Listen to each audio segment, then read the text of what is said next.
que l'UGER a apporté une contribution inestimable à la lutte de notre peuple depuis sa création jusqu'à aujourd'hui.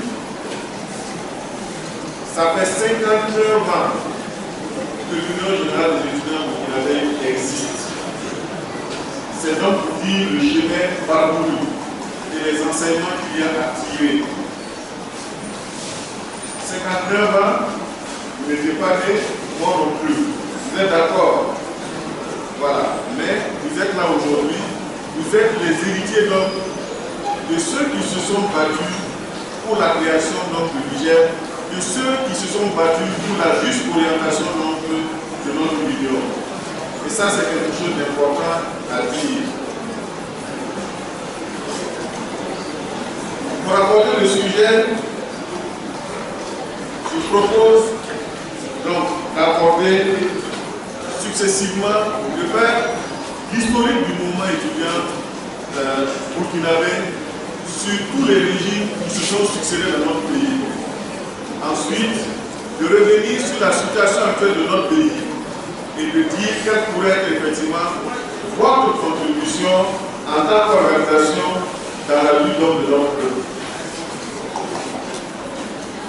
Alors, dans un premier temps, comme j'ai dit, je vais aborder sous l'angle de l'historique du mouvement étudiant. Et c'est très bien de le rappeler parce qu'il faut que vous compreniez dans quelles conditions est née l'Union. Et dans quelles conditions l'Union a traversé pour que ça soit aujourd'hui une organisation au service des étudiants. Comme vous le savez, je vais aborder donc les conditions de naissance de l'Union. À l'époque, ce n'était pas du GER, mais du GER. Donc cette histoire, elle est indissociable de la lutte des peuples africains et de la Fédération des étudiants d'Afrique noire en France dans la lutte contre le colonialisme, le néocolonialisme et l'impérialisme. Parce que les premiers étudiants africains, comme vous le savez, ont été formés en France. Il n'y avait pas d'université dans le pays. Donc les premiers étudiants ont été formés en France dans le but d'être des auxiliaires de l'impérialisme français. Ça, c'était au moins sûr. Leur orientation, c'était donc de former des gens qui allaient donc les relais de la France dans les pays africains. Mais ces étudiants n'ont pas accepté d'être donc des valets de l'impérialisme français. Ils se sont organisés donc en fédération des étudiants d'Afrique noire en France. Ce n'était pas par pays, mais c'était donc la fédération des étudiants d'Afrique noire en France, donc de tous les étudiants d'Afrique noire en France. Donc, la FEAM qui a été créée donc les 5, 6, 7 avril et le 28 décembre 1950. La FEAM a été créée donc en 1950 en France, suite donc à la trahison de Houphouët-Boigny, parce que Houphouët-Boigny, comme vous le savez, avec le RDA, était un parti politique anticolonialiste au départ. Et par la suite, ils ont donc trahi, ils ont renoncé à la lutte pour l'indépendance. Donc les étudiants ont créé donc la FEAM, qui se voulait donc une organisation fermement engagée dans la lutte pour la souveraineté véritable contre le système néocolonial en dénonçant l'injustice sociale, les formes subtiles de domination et d'exploitation, les atteintes donc aux droits fondamentaux des peuples africains. En 1957, voici ce que la FEAM disait à son 8e congrès. Notre fédération a joué un grand rôle dans la lutte anticolonialiste. La première en tant qu'organisation de masse. Et en tant qu'organisation de masse et en tant qu'organisation tout court, elle a lancé le mot d'ordre indépendance. Comme vous le savez, au moment donc, en 1950 jusqu'aux années 60, Vous le savez certainement, les dirigeants ceux qui vont diriger le pays d'Afrique occidentale, ils ont dit qu'ils ne voulaient pas, ils ont renoncé à l'indépendance. Ils ont renoncé à l'indépendance, ça vous le savez. Maurice a dit, nous ne savons même pas fabriquer une ville et vous voulez l'indépendance.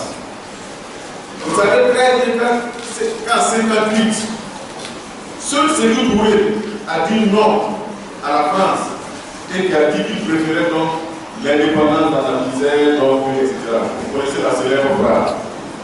Tous les autres pays, Houphouët, Senghor, Maurice Lavergo, ils ont, au Bénin, etc., ils ont renoncé à l'indépendance. Comment quelqu'un peut renoncer à être libre? Léon Bach a pleuré. On lui dit, parce que quand Sékou Touré a dit non à l'indépendance et que la lutte s'intensifiait, les impérialistes ne sont pas bêtes, ils sont malins. Ils se sont dit, si nous refusons l'indépendance, les pays africains vont arracher leur indépendance par la lutte. Donc, on va leur donner une indépendance factice. C'est ça. Et ils ont décidé de donner l'indépendance aux pays africains francophones. Sauf la Guinée, j'avais dit non. Le Ghana en 1957, pendant comment s'était battu pour obtenir l'indépendance.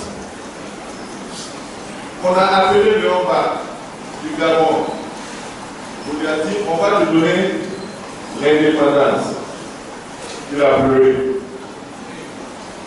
Il a dit, papa de Gaulle, qu'est-ce que je vous ai fait? Qu'est-ce que je vous ai fait? Que vous me donnez l'indépendance. Nous, on veut rester français. Il dit, non. Si tu t'amuses là, on l'a approché à accepter l'indépendance. Et l'indépendance n'a plus. Ce sont les mêmes. Quand on fait un parallèle, je peux plus faire un parallèle avec la situation actuelle sur la question du franc CFA. Il y en a qui disent oui, on ne sait pas fabriquer une monnaie. Où est-ce qu'on va fabriquer? On va faire des problèmes. C'est exactement le même débat. Comment un homme va refuser sa liberté, va refuser de s'assumer, sous prétexte qu'il ne sait pas fabriquer ceci ou cela? Il veut rester éternellement esclave. Regardez tous les biens anglophones, même les plus petits, même la famille a sa monnaie. Comment on peut imaginer aujourd'hui, près de 60 ans après les indépendances formelles, que des pays renoncent toujours à avoir leur indépendance monétaire et que l'argent se trouve donc dans le trésor français, les réserves sur le trésor français? Est-ce que c'est inimaginable? C'est le même parallèle que je fais. La réalité, c'est que ce sont des gens qui sont noirs comme nous, qui ont fait des nationalités, mais toute leur pensée, c'est pas avec nous. Leurs amis, ce sont les amis, ce sont les Français, c'est l'impérialisme français. C'est ça la réalité aujourd'hui. Il n'y a aucun justificatif. Il n'y a aucun justificatif aujourd'hui. Qu'un pays renonce à son indépendance et à son indépendance monétaire, ça c'est un minimum. C'est le même débat. Quand l'indépendance, on ne sait pas faire. On ne sait pas fabriquer une vie, donc on ne veut pas l'indépendance. Donc les Français vont continuer à nous gérer, comme si avant les Français, on n'existait pas. On avait des royaumes qui existaient sans les Français. Donc, je fais le parallèle pour montrer que on a eu les indépendances formelles, mais on n'est pas encore indépendant. Donc, l'UGEL, donc, comme j'ai dit, la Fédération des États d'Afrique noire s'est très bien positionnée comme une organisation anticolonialiste. Donc, avec l'indépendance formelle, du 5 août 1960, comme vous le savez que c'est le continent, en fait ils ont donné les indépendances et ils sont venus donner l'indépendance au fur et à mesure. Ils ont commencé par, je ne sais pas, un pays, c'est pas le Bénin, c'est où, le 3 août, ensuite ils sont partis dans chez un autre, le 4, ils sont venus chez vous. C'est-à-dire que c'est la même délégation qui se promenait et dit, vous êtes indépendants.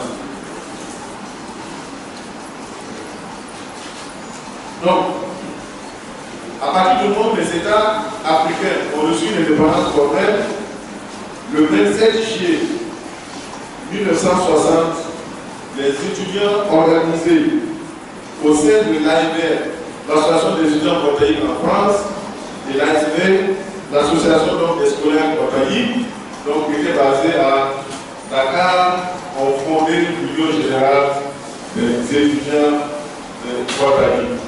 Donc le 27 juillet 1960. Donc près de 60 ans. L'année prochaine, Niger aura donc 60 ans. Alors, quelles ont été les luttes menées par Niger de 1960 à 1966? D'abord, il faut savoir que dès qu'elle a été créée, Niger s'est imposé comme le seul cadre organisationnel de défense des intérêts matériels de Coro et de formation politique des étudiants. Il faut aussi relever que Niger est la seule organisation issue de la Bénin qui est toujours vivante. Toutes les organisations qui sont issues de Niger, des autres pays, Côte d'Ivoire, Bénin, Mali, etc., aujourd'hui ne sont plus vivantes. Ça, c'est une donnée très importante et je reviendrai là-dessus sur ce que peut être votre contribution. Sur le plan des luttes, j'ai structuré ça en lutte politique et en lutte sociale. Donc de 1960 à 1966, juste donc à la chute de Maurice Yambrego, Niger s'est mise dans l'opposition courageuse au régime néocolonialiste de Maurice Yambrego, avec pour objectif bien sûr de se mettre dans le camp des masses populaires. Donc Niger va avoir les prises de position suivantes: la dénonciation de l'impérialisme français, la dénonciation du néocolonialisme, la dénonciation des indépendances formelles, la dénonciation de la crise de Maurice Yambrego et de son UDB RDA, la défense intransigeante des droits démocratiques et sociaux des étudiants portaïques. Évidemment, par rapport à ça, le régime ne va pas rester sans réagir.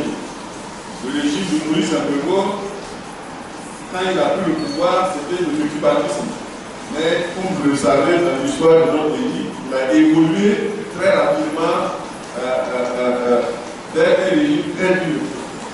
Et donc, il va interdire en 1964 le deuxième congrès du Niger.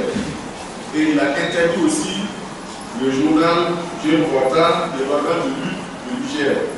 Et c'est le journal Jeune Volta qui va devenir plus tard. Qu'est-ce que ça va devenir plus tard? L'étudiant burkinabé. L'étudiant burkinabé. Voilà.